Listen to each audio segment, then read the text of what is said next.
Good evening. Today, I just want to share something that the Lord's been showing me about Job that we can learn.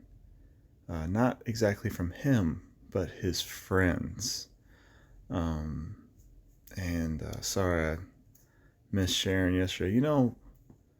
Sometimes I don't, most of the time when I share this stuff, I feel like it's kind of like a word that I need to share, and sometimes I don't. If I don't feel it, I don't want to just force it, even though I should just do it anyways, but it's just not as fun. I'm sorry. I like it when it's, something that I'm learning from the Lord. Not that I'm not always learning, but anyways, sorry. That's not the point of this. Anyways, Job 22.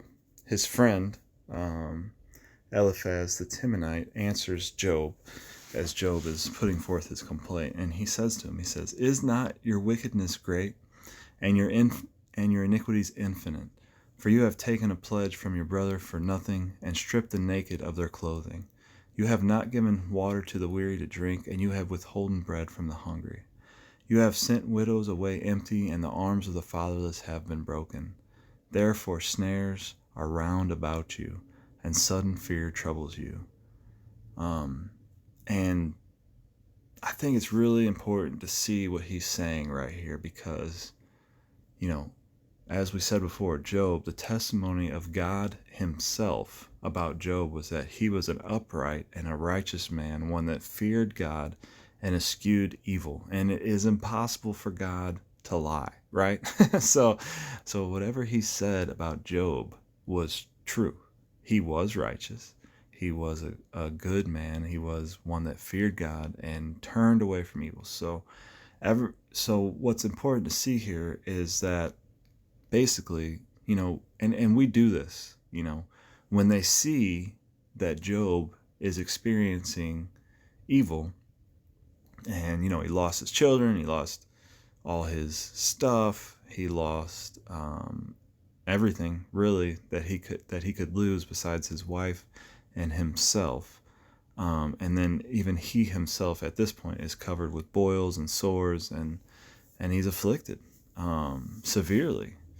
And the tendency for us is to do what Eliphaz does here and think, oh, well, this person has done something wrong. There must be sin in their life. Have you ever done that? Like I remember even when I read Job for the first maybe a couple times I read it, I was just thinking like whenever he said what he said, like he was just saying it, he didn't really mean what he was saying, or there was obviously some sin in his life that God was bringing this about on him, but that's just how we're programmed, and I think it's important to see that God's trying to show us, because God says, like, even at the end, even when Job says everything he says, and Job said some stuff that didn't seem right, God says, you guys did not answer correctly about me as my servant Job. So, and then God has Job present a sacrifice for his friends to bring them back into right relationship with the Lord. So what he's saying right now, Eliphaz is saying, clearly, Job, you weren't the person we thought that you were. You've been, you're a wicked person. Your iniquities are infinite. You've stolen a pledge from somebody. You've stripped a person naked of their clothing. You haven't given water to someone who was thirsty. You didn't give bread to the hungry. You sent widows away empty-handed. You know what I mean? And that's why these things have happened. And then they're really just saying, like, all right, Job, just admit it and get it over with, and just tell everybody what you did wrong.